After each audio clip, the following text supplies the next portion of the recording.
pledge allegiance to the flag of the United States of America and to the republic for which it stands, one nation, under God, indivisible, with liberty and justice for all.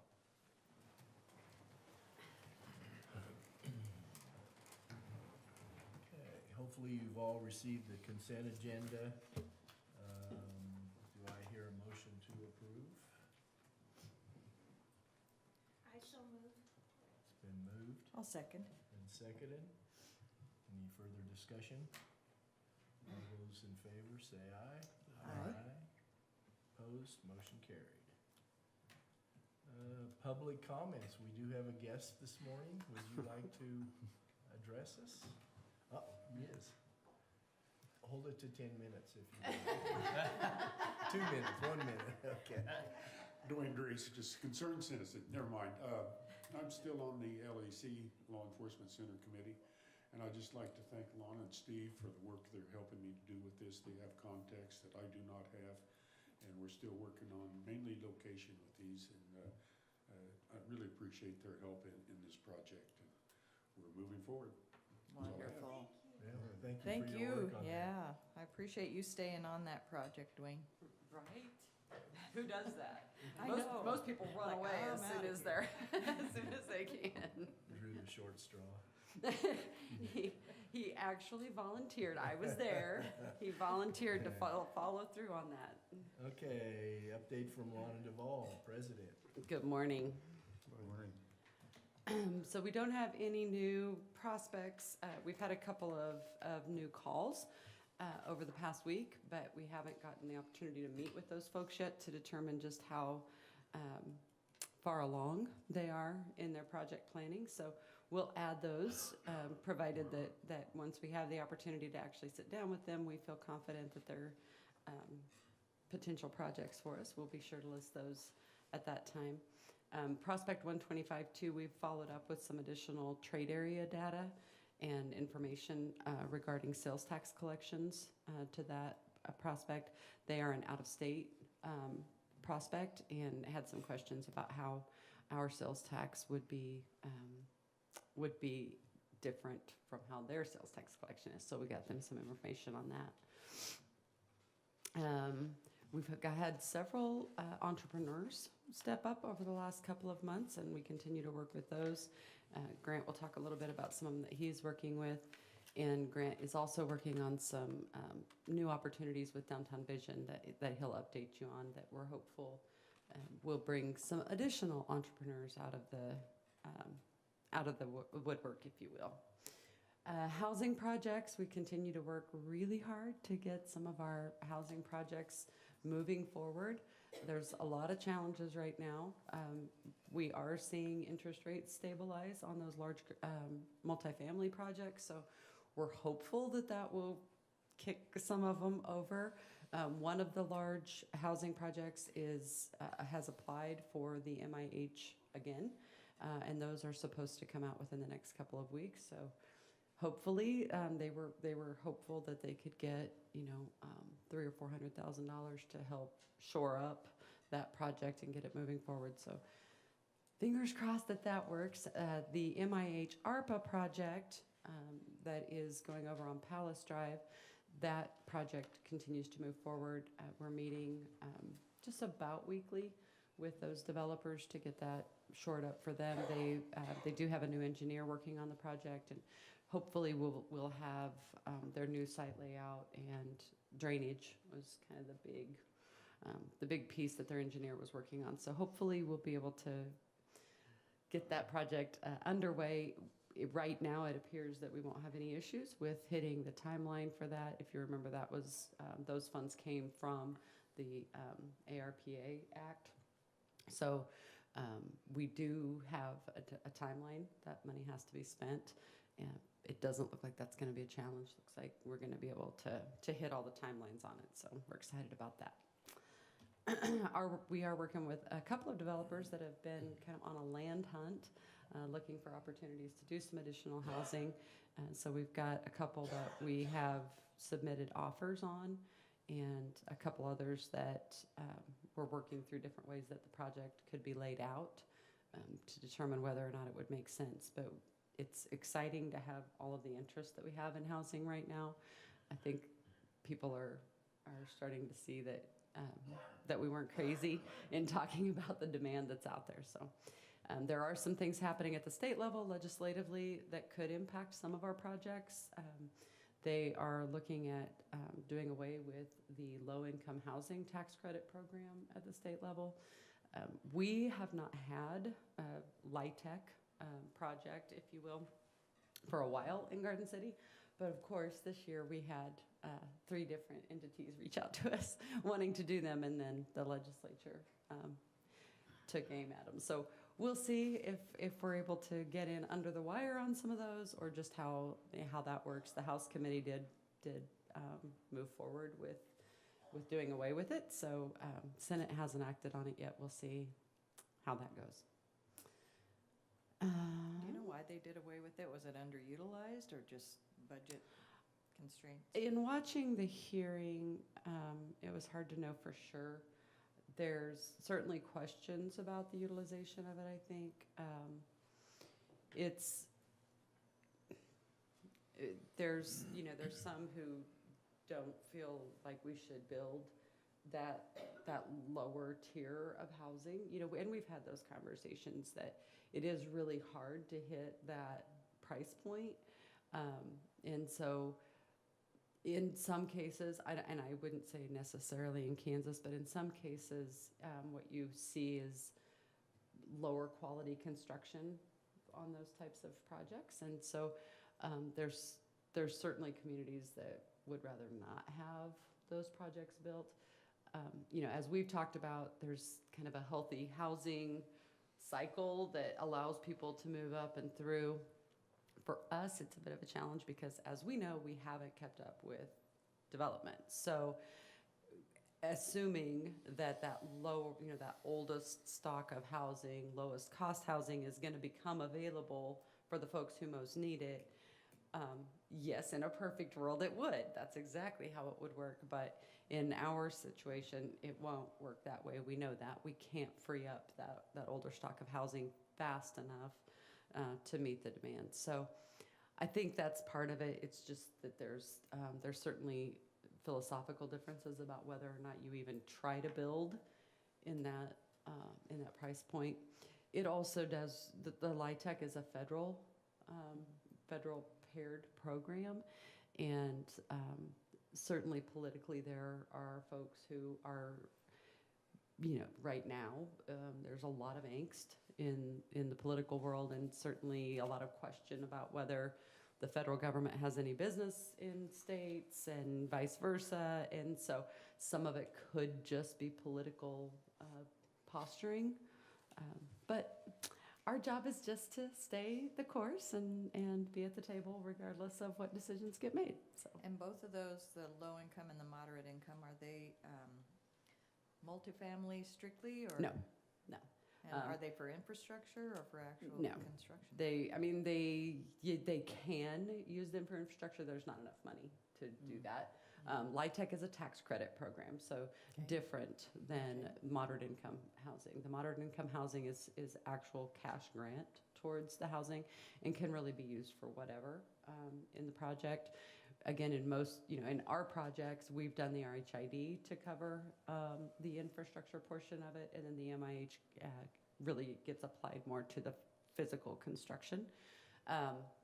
With LIHTC, it's a tax credit, so those are a lot more technical in how they work, and LIHTC isn't typically used by anybody outside of pretty large LIHTC developer types. So the 3 projects that we had come to us this year, 2 were Missouri companies and 1 was a Kansas company. So, but they typically are in the urban areas.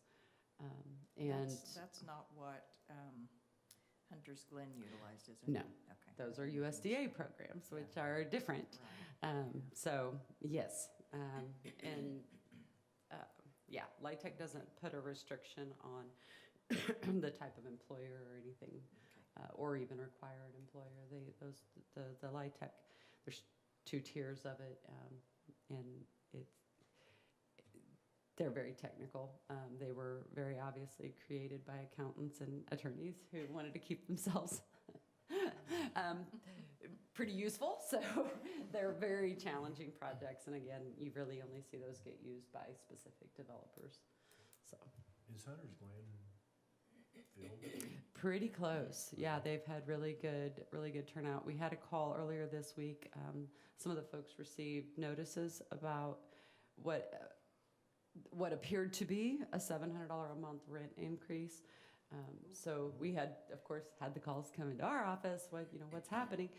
We did reach out to the developer and the management company, and they will not be the tenants themselves are not having that increase. It was a mechanism of the USDA tool that they used. They do analysis on those based on the tenancy as it actually fills, and then they go back and adjust those rents, but the tenants are still under that 30% cap. So it will not affect the tenants, but they had to provide notice to them. So it did create a lot of confusion. So if you hear questions about that, feel free to have them call our office. We did get the skinny on it so that we'd be able to respond to that. So. That would be pretty shocking. Yes, yeah, and as is the case often, you write the letter in the way that you're required to write it by the government regulation, and that doesn't mean that anybody can actually read what it means, So we certainly understand why people were concerned, but yeah, we were pleased to be able to tell them everything's okay. So several meetings over the past month. We've had good conversations with our higher education partners, both Newman University and Kansas State University. We have a large committee has been formed of Kansas State University folks, Garden City Community College folks, and our community, and we'll start pretty deep into that project starting in March. So we'll keep you guys posted on all of that. It's very exciting. And met with Newman earlier this week. They're working on adding some additional programming that has kind of been requested from specifically healthcare partners. So they're looking at some pretty cool ways to provide some of the more technical healthcare education that is challenging. And they've been really good at being creative and trying to find ways to make that work. So we're excited about it. And upcoming stuff, our Western Kansas delegation will go to Washington April 6th through the 8th this year. And right now it appears we're going to get to meet with all three, Senators Marshall, Moran, and Congressman Mann. So that's encouraging. And that's all I have for you. Any further questions for Lana? Have you heard anything about the agricultural worries in this area? Oh, yeah. With the DC going on right now? Oh, yeah. Yeah. There's a lot of concerns, and rightfully so. I think the first thing I would say is we all need to have a lot of grace because there are a lot of reasons for people to be concerned right now. We don't know, quite frankly, how it will land. I was just going by what my son has told me, and the lenders are really, they don't know what to do. Yes, we're going to have a pretty significant reset. I think no matter how you look at it, we're going to see some pretty hard resets on things, and really regardless of your political beliefs or what you think should happen. Right now, the information we have is probably not completely unbiased. We're getting information from both sides that certainly is coming from an angle of wanting their side to look better than the other side. That shouldn't be new to any of us. We've been dealing with that. Is that something that you'll do when you're in Washington, D.C., talk to them? Right now, Congress isn't having anything to do with that. They're not engaged in those activities right now. So what you're seeing the concern about, what the lenders are concerned about, what state government, local governments, the agricultural producers, the agricultural consortiums, the concerns they all have are related to the executive orders that are coming out of the president's office. So right now, Congress hasn't really had an opportunity to weigh in on any of that. From our standpoint, it can get very frustrating, and we've had a lot of calls. I've had a lot of calls and a lot of visits from folks who are very concerned about what it's going to mean for them. The best I can tell you right now is our belief is that there is going to be a reset. There will likely be what, for lack of a better word, a constitutional, I don't know that crisis is the right word, but there will absolutely be some constitutional challenges brought as a result of the actions, regardless of how you feel about them. That's a fact. We're going to have some of that. So I think what's most important for us is to make sure that we have a voice and make sure that we have a place at the table when all of that resets, however it resets. We need to be sure that we're at the table. Agricultural producers have a right to be concerned right now. There are absolutely things that are going to affect them, probably fairly significantly. We're keeping our eye on the things that are going to impact us directly. And, those aren't necessarily the things that are in the news. What you hear in the news is what they want you focused on. That isn't necessarily the part that we should be the most concerned about. So from our standpoint, we have to stay close to those electeds at the state level and at the federal level to make sure that, again, we have a voice. We are underrepresented as a region. We are absolutely underrepresented in both the state house and the federal government. So it's going to be really important that we stay close and have a direction to go. Do we think it's going to impact our economy here? Yes. Yeah, we will have impacts. If the only thing that happened is that lenders started pulling back in funds, that would have an economic impact on us. As we all know, most of our agricultural producers are very much utilize debt as a part of their business model. So there will be challenges one way or the other. And history will tell us if it was the right route to go. But either way, our job is to be available to the folks that make our economy work here, and we'll continue to stay engaged in that and try to calm concerns. If there's one thing we know, this country's been through a lot. We'll probably go through a lot more. So hopefully we come through it stronger and with a better eye on the future. So. Mm-hmm. Okay, thank you, Lana. Up next, Steve Cottrell, Special Projects Director. Good morning. Morning. Good morning. Happy Pistachio Day. Woohoo! Whether you like them in the shelled, or in ice cream. Or your coffee. Sure. It's Carpe Diem Day, Woohoo! Seize the day. for Pete's sake day. So For Pete's just sake day. For Pete's sake, so just for Pete's sake. Pete's And inconvenience yourself. We do that every day. Okay. I do that a lot. Many times a day.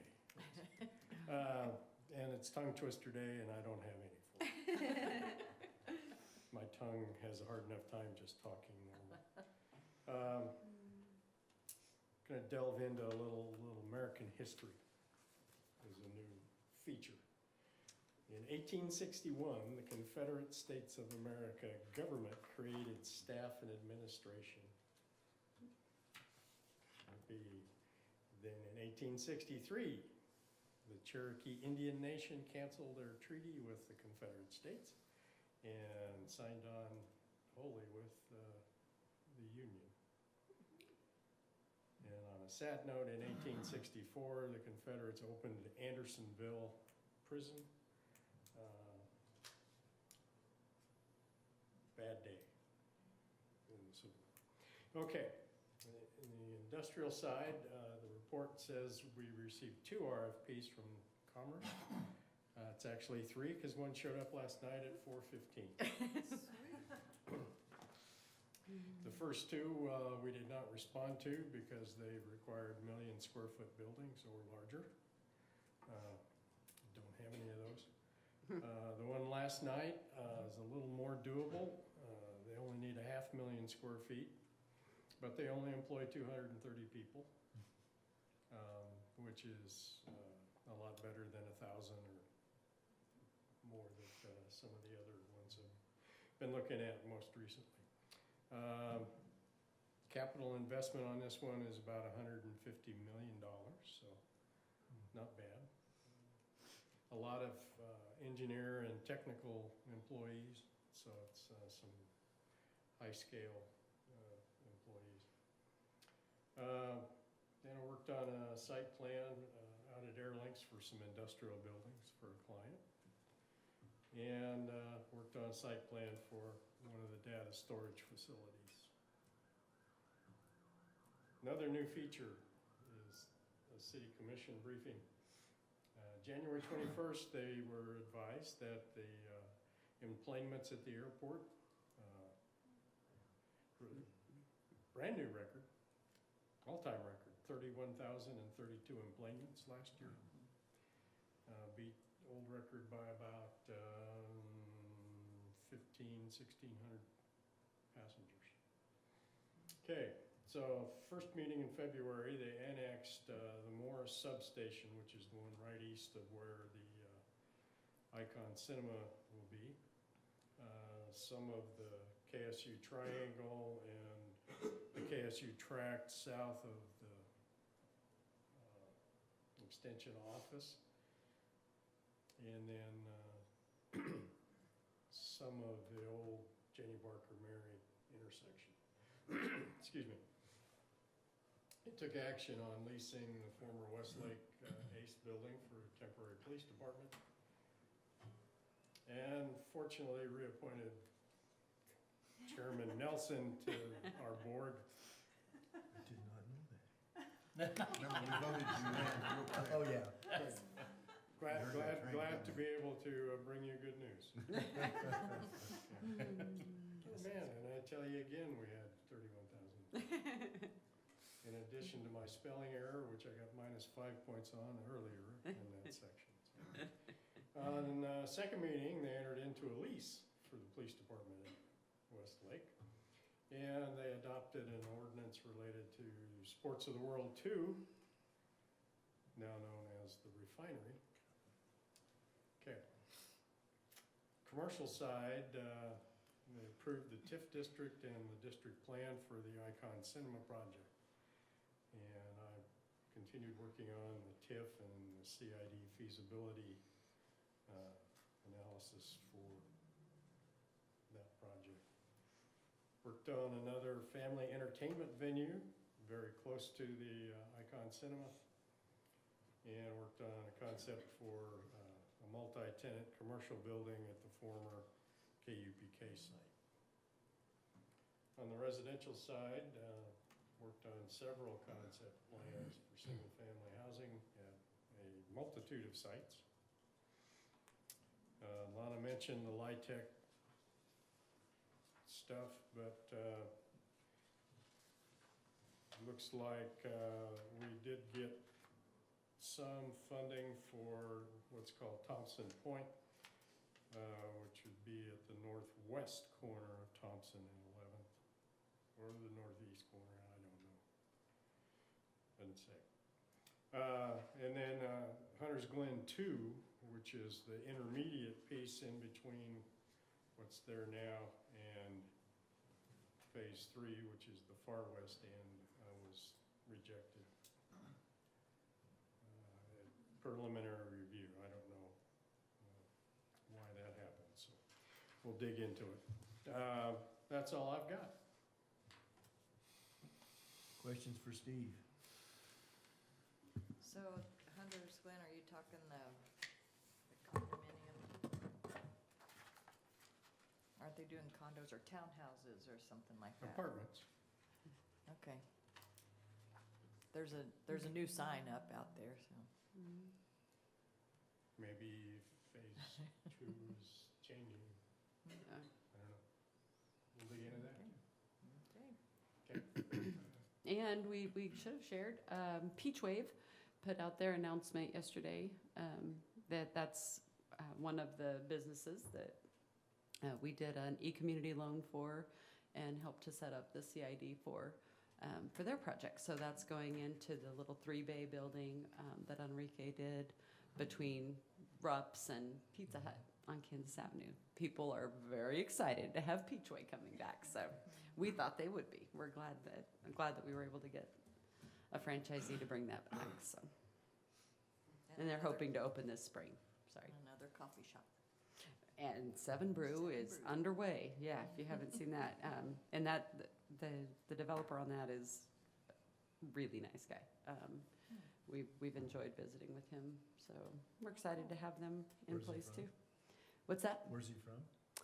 He's from Arkansas. From where? Right. Yeah, Arkansas. Okay. Yeah. Yeah, and those are really cool. I don't even know if you guys watched how quickly that all came together, but their buildings are component buildings, and they're built in Haven, Kansas. So kind of cool. Yeah, Yeah. I saw them sitting those. Yeah, It was they cool. go fast. Yeah. Mhm. Thank you, Steve. Okay, next up, excuse me, we'll hear from Scott Ost, Communications Director. All right, the icon is still going strong on the website. That was, again, the top article that people looked up. Also along with the school's fall honor roll and the school calendar, the new school calendar. Facebook has a new metric, post views, which is the number of times content was played or displayed, I guess, in the feed. And this month it's new, so 6,500 views, I guess, and we'll see how it goes in future months. Top posts included a lot of school stuff, including the volleyball team gave some gift cards to the Cancer Center. The schools recognized school counselors during a school counselor week this month. And the Lake of Boys basketball player was highlighted by Sports in Kansas. Twitter is a little down. I think that's maybe a reflection of people no longer kind of flocking away from Twitter lately, but the engagement rate was a little bit higher this month. So people appear to be, when they do come across our post, that they are engaging with it and reading whatever it is we post. So that's all I have for social media. Questions for Scott? Thank you, sir. Okay, next up, Grant Lindenberger, Business Development. Good morning. Morning. First up, client 6241. There's a potential investor for this client, but the business plan will need to have some rework done for the investor to review.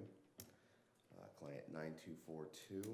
This client hasn't been responsive to my last email of advising their potential partner that they've been speaking with. Reached out to them, and I haven't seen a reply through that email back to that partner. Client 10242. The process for this client's liquor license is still ongoing. It's been a long process, unfortunately. I was last updated that the client needs to provide more accurate information on the lease of their business, and that the Kansas Department of Revenue has an agent scheduled to meet with the client on March 6th. Client 11241.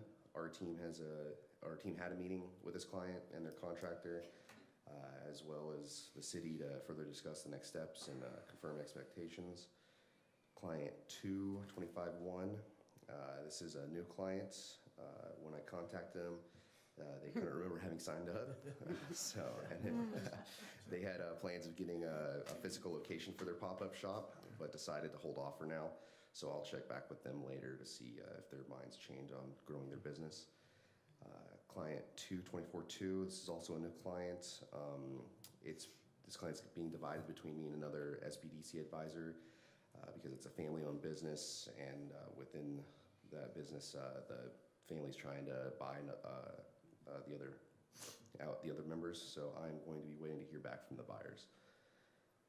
And then for initiatives that are going on, Youth Entrepreneur Challenge, YEC, that is March 12th, so that's coming up soon. I have about maybe 1 to 3 more judges that I need to find for that. So if you're interested or you have anyone in mind, please reach out to me. And then Downtown Vision and us have discussed a collaboration on working on some entrepreneur classes. There's been one held already. I unfortunately wasn't able to go present that day because I was out sick, but they said it went okay. They wanted some more people to show up, but there was a good handful that did, and they gauged what they were wanting to see for future classes, and the majority response so far was more information on like social media for businesses.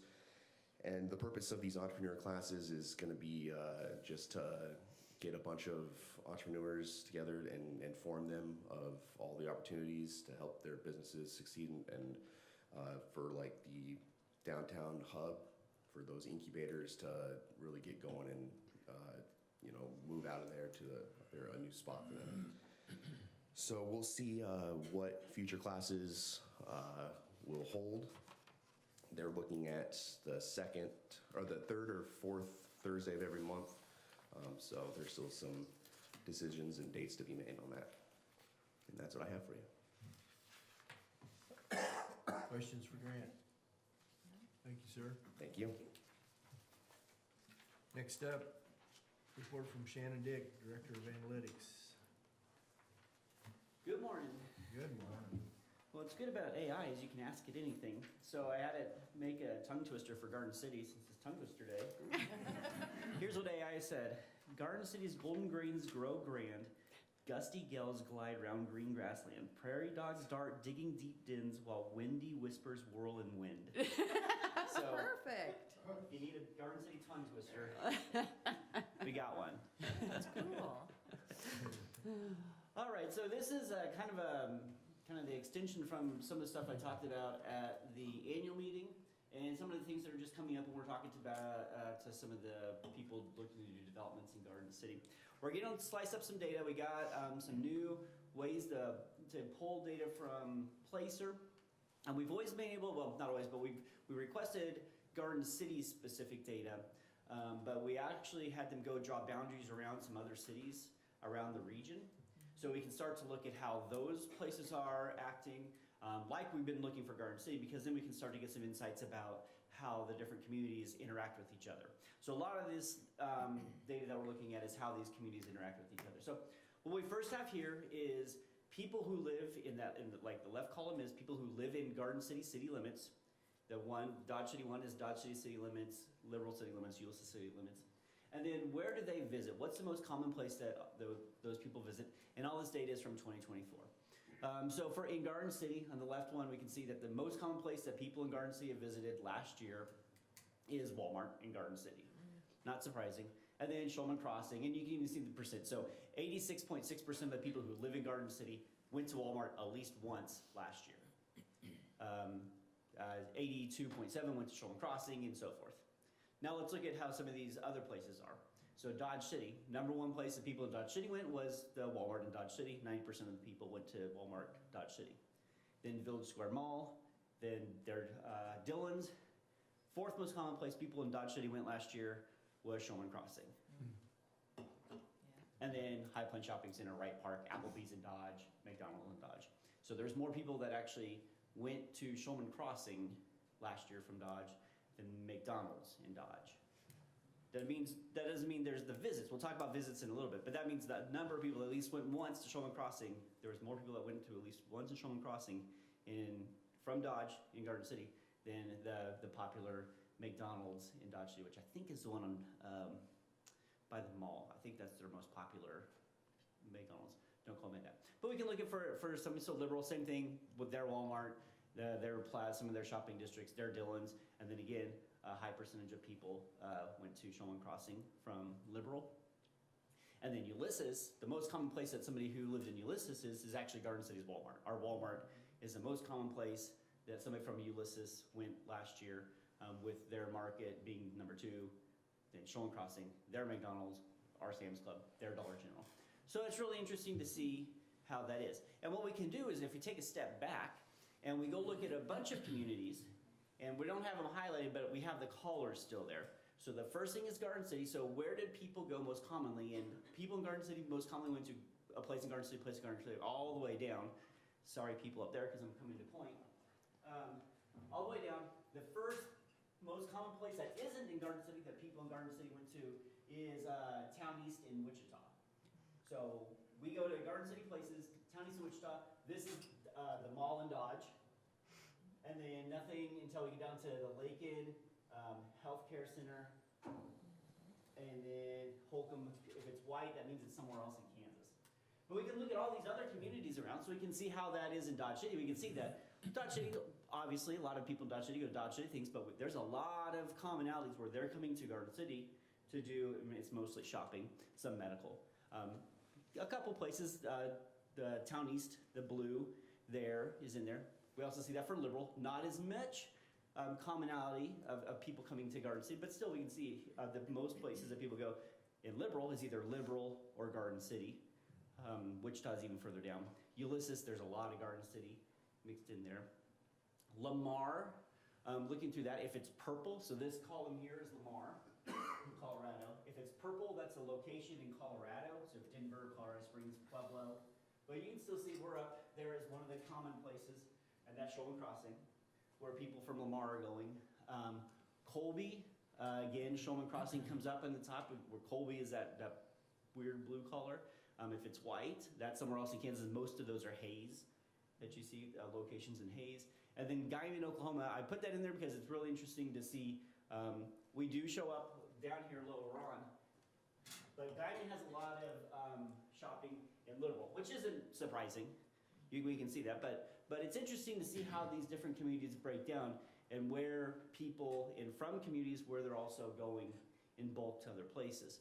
So if we go look and just look at now visits, what kind of traffic? Because those are the people that went at least once, and where are they commonly there? But you know, like we said, like we had more people from Dodge City going to Shoreland Crossing than McDonald's and Dodge, but they probably went to McDonald's and Dodge 10 times, 20 times in the year. They might have went to Shoreland Crossing 5 times, right? So let's also talk about visits. And so what this is visits to a community that were over an hour from each city to those cities. So what do we have first in Garden City? So in Garden City, we had 4.7 million visitors last year from people that visited the city proper from different areas. And the number one thing there is Garden City. So what does that mean? Placer has everything separated by zip code. So the people that live outside of city limits, but still inside the Garden City zip code, made up about 700,000 visits. Which I was gonna remove that top line because one, it's a little bit confusing, but two, like, does it really matter? But I do think that that is one of those things that when we're talking about Garden City, there's a lot of bulk in not just our city limits, compared to our other communities like Dodge and Liberal and some of those other ones.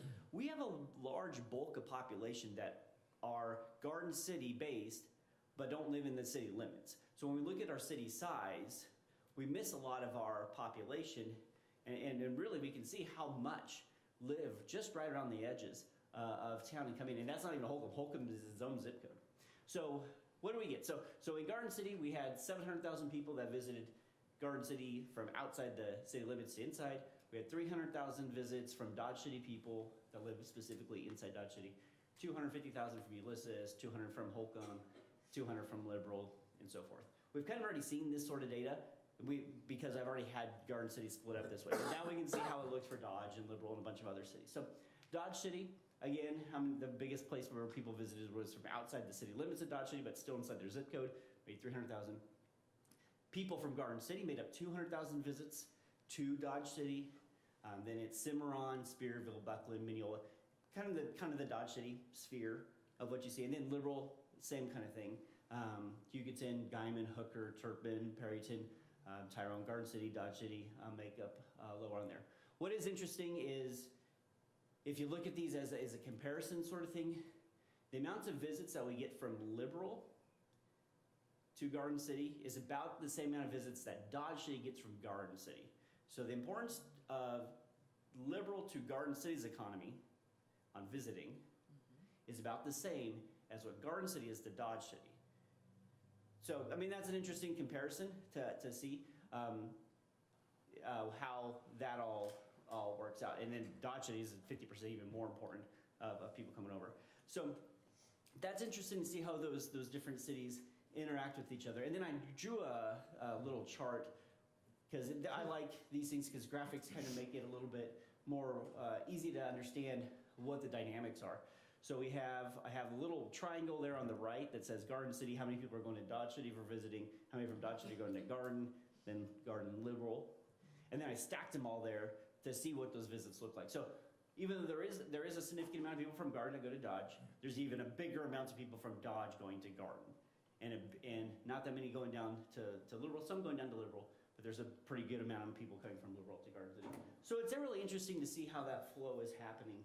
And we can measure, I have a whole bunch of different cities, Scott City and all those, to see how all that traffic works. But it kind of gives us an idea and a way to measure, because a lot of the things that we do, like Shulman Crossing and then with new retail developments, we say, yeah, we're tracking it through sales tax, right? But sales tax has, I mean, the economy makes a difference on sales tax. The tax rate that we have makes a difference on that. And so that's one snapshot. Another snapshot of what we're talking about is when we're talking about why do we build these projects and what is it? It's the relationship of all the cities amongst each other. And we didn't really have a good way to measure how the flow is happening in Southwest Kansas. So now that we have this, we can start to say, okay, and we can even, Coles even, it comes up in there. We can use Coles as an example. Like, Coles is one of the common places that Dodge City people went to Garden City last year. Obviously, that's a new input into our economy. But now we have ways to measure it and kind of get some ideas and not just say, well, our sales tax went up or our sales overall went up, so it's a good thing. Now we can actually start to point to things and say, okay, well, this made this much difference. This made this much difference. We can see how different things shift around. It'd be really interesting to go back and look at Ollie's, like us getting Ollie's and then Dodge, and I think Dodge has Ollie's and Liberal has Ollie's. See how all those things shift around. We can start to do some measurements there. So really neat stuff. The other thing, Lieutenant Governor Toland was in town looking at the Star Bond, and he just had some questions about what the performance are of things so far. And so we pulled up some data really quickly with some of our things and some of comparable things. And the first thing is looking at Parrot Cove versus Blastoff Bay. And just to be clear, Parrot Cove is not a Star Bond project, but Goddard's Blastoff Bay, which is water park, motel, that sort of thing, is a Star Bond. So comparing similar-ish projects to one another, and the thing that they really care about when we're talking about Star Bond is how many people from out of state are coming in to town to take advantage of those things. So we just looked at out of state. So and really what you care about in the statute, you need at least 20%. You're supposed to get 20% of out of state people to be a significant out of state draw. So if we look at Parrot Cove, 30% of the visitors last year to Parrot Cove were from out of state, where Blastoff Bay and Goddard, 29%. So not too bad. That's about comparable. But the thing we have to remember is Blastoff Bay has a motel that's functioning attached to it. And that's measuring everybody coming in there, not just for Blastoff Bay, but just from general motel. And they have a whole athletic complex that's all a part of that. Parrot Cove right now is just Parrot Cove. It doesn't have the motel. So we're able to pull in a roughly equal amounts of out-of-state visitors without even having a motel directly attached to that. So that's a pretty good thing. And then we were looking at just like Shulman Crossing, because really, we have to remember, when we're talking about the success of our Star Bond project, we don't even have our attraction built yet. The thing that's supposed to be driving all of the sales in our district, I mean, from the state perspective, it's not even there yet. We just have shopping. This is Star Bond as just shopping center. And so if we go look at Shulman Crossing versus New Market Square, which is the big, they have their Walmart and Target, and they just put the Barnes Noble in, and Olive Garden is there, and all that stuff. That area, northwest part of Wichita, similar kind of to Shulman Crossing. And we look at the out-of-state visitors, we are really blowing away when we're talking about the percentage of people from out-of-state shopping there. We're talking almost, again, 30% of our visitors to Shulman Crossing are from out of state, whereas only 13%. And what's even kind of, to me, more impressively, if we just look at the numbers of people from out of state, 83,000 visitors with 200,000 visits between those, and versus 100,000 visits and 250,000 visits. If we're talking about the importance of a shopping district to bringing in out-of-state dollars on a whole, Shulman Crossing is just important to the state economy as Newmarket Square, even though Newmarket Square is more than twice the amount of size and includes their Walmart and includes their Target and includes all these other pieces that Shulman Crossing doesn't even include. So it's really neat to see that we assume, and we had other data that says that when we had the studies where they look at the license plates and stuff like that, that we are a shopping hub and an entertainment hub for not just Western Kansas, but for Eastern Colorado and the Panhandles. We're getting people from New Mexico, we're getting people from Nebraska that come in. And it really is coming through. And so the thing we need to remember is it's already successful. In the eyes of a star bond, what we're doing is already successful as bringing in out-of-state dollars. Let's just wait until we get 190,000 square feet of indoor sporting fields where we actually get to have those tournaments come in. Then it'll be really interesting to see what kind of income generator we have for our community. So, and for the state. I mean, the point of this is it helps the state out as well. So really interesting stuff. From what I heard, Tolan was very impressed with our community and the way the projects are going. And the developers did a really good job of representing themselves and representing the community. So it was a good thing all around. Any questions? I know it's a lot of more technical kind of stuff than normal, but. I got a question. Yes. Okay. You say you do this mainly by visitors by phone? Cell phone tracking, yes. Okay. Dodge City and Garden City. How many people go over to the casino from Garden City that don't go shopping? Not, Yo, yeah. I don't like to. Come by sometime and we can go over some of those numbers. We actually, on our way back from one of our meetings in Wichita, was going through the cell phone data because you're bored, so let's do data hour or 4 hours with Shannon in the car. We were actually looking at the different attractions in different locations, like the Speedway in Dodge, the golf courses in Garden and Dodge, the casino. I will say there are more people in Southwest Kansas, and I just remember this number off the top of my head, that visit Target than visit the casino.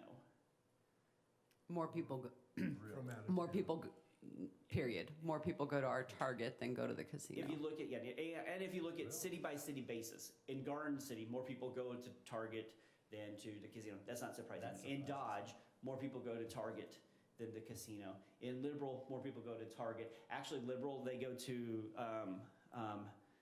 one of the top things in Guyman, what's the name of the casino there? Golden something. Golden Mesa. Yeah. They go to Golden Mesa more than even Boot Hill Casino. So it was one of those things is what is our investment in quality of life and how is that translating to things like shopping dollars? And you can definitely see that the way that we've had our attractions has translated to people coming in, going to Buffalo Dunes, running to Sam's Club, going back home. We don't see that with the attractions in the other places. So we can track that specifically, and we actually did look it up. I don't have any numbers off the top of my head that I can tell you, but I do know if we were going to bet on a casino or bet on retail, I would definitely take a bet on retail as a way to grow a community. I was just comparing it to the people shopping there Right. going to the casino. That's what I was saying. And he has that. Yeah, I can specifically pull that data. I mean, we can say previous and post directly, having people go from the casino. Where do they go after casino? If we had more time, if there was somebody else, actually, I would go look it up on the phone right now. But stop by and I do that, and we can look at those kind of things. Yeah. So visits to Target and Sam's Club are not included in those figures? No, they were. They were. So different. So there's a bunch of different slicings. Shulman Crossing, is that kind of all encompassing? Oh, no. In this one, this is just Shulman Crossing. Right, yeah, That this does is not just Shulman include- Crossing.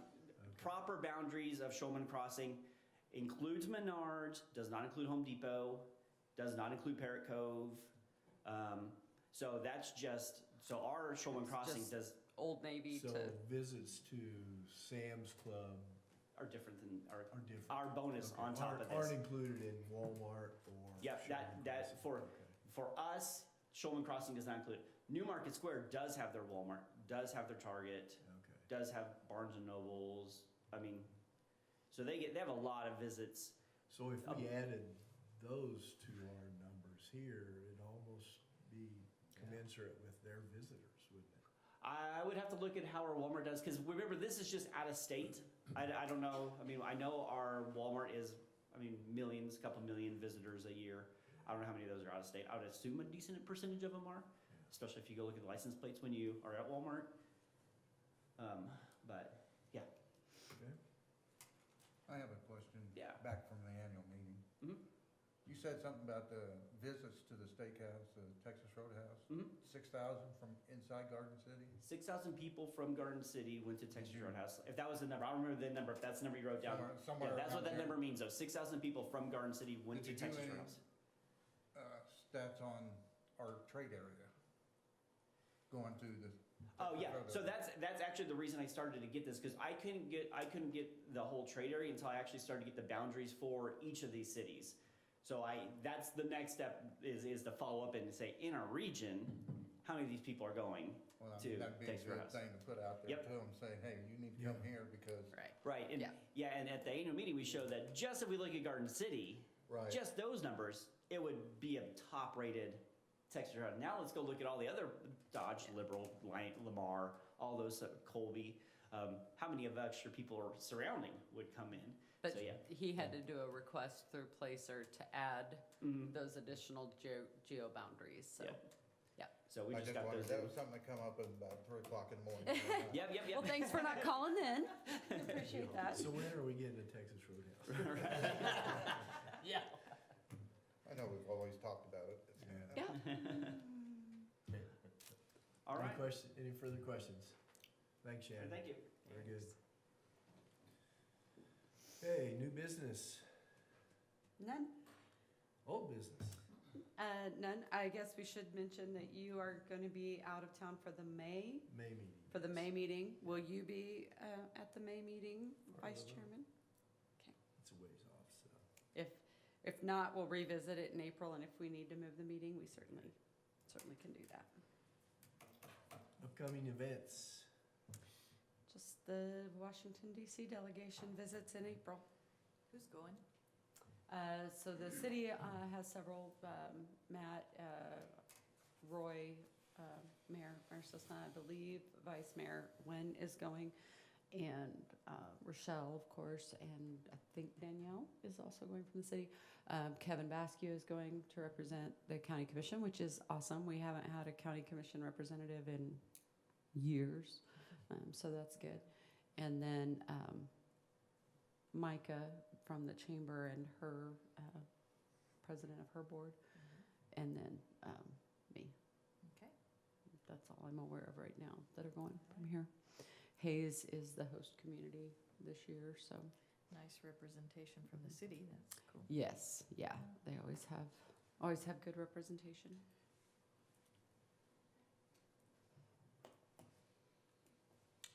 Any further questions, comments?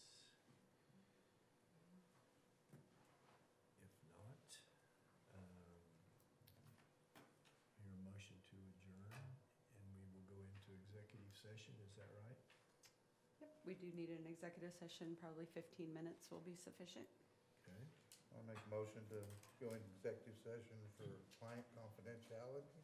I'll second. it's been moved and seconded, all in favor, signify by saying aye.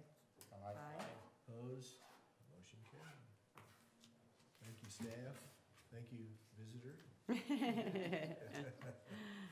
See ya.